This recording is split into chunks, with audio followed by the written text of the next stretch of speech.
This next piece is called Where the Wild People Live. The full moon rises, another night of song and prayer.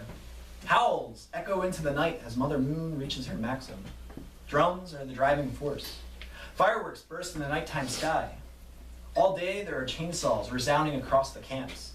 Groups of people chopping large wood piles for their neighbors in preparation for the coming snows. Yurts and teepees going up, filling every open space.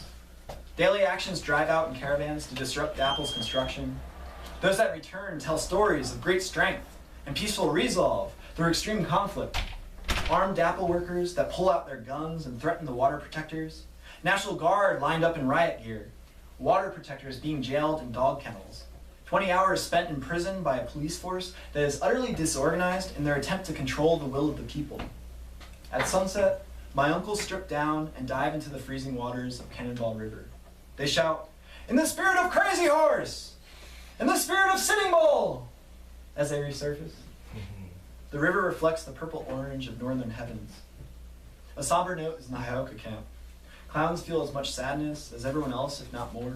They feel it all, whatever it is. News that the pipeline is almost 100% complete in North Dakota has reached the front page of the Bismarck Tribune. Everyone holds their breath that there will be a continued halt to construction as the Army Corps continues to not approve a permit for construction under the Missouri River. The Bismarck Tribune says, though, that the CO of Energy's Transfers Partners is going to go ahead with construction anyway. He can afford to pay the fines. They can even offer to pay the $10 million in expenses that Morton County has incurred arresting everyone. This is where the country is these days. The only penalties banks and corporations face are monetary. And they have so much amassed wealth, no fine is too much to stop them.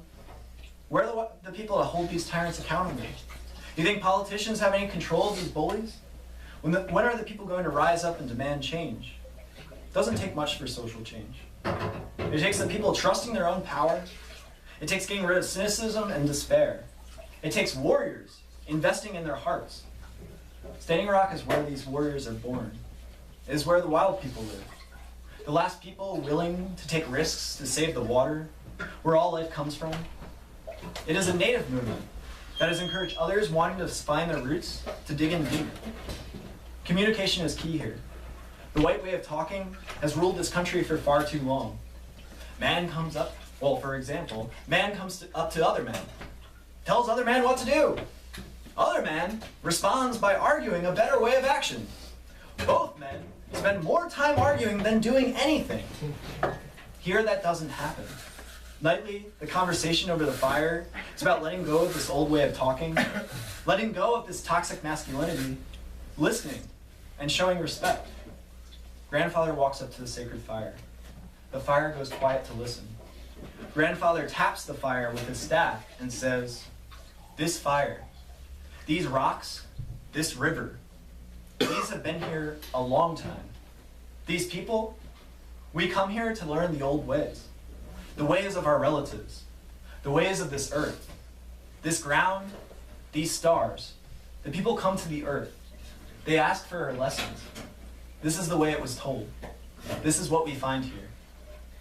The youth lead the charge. The elders are there with them. The clowns provide distractions to disrupt the black snake so that the rest can continue to take action. The rest learn how to live without the black snake's influence. Two nights ago, I dreamt of the black snake. He had all of my relatives entangled in his winding scales, but he was not invincible. He was not indestructible. In the dream, I was close to defeating him. Another swipe of my sword, and he would have fallen. Life, unfortunately, is destructible, and we must protect it or fail ourselves.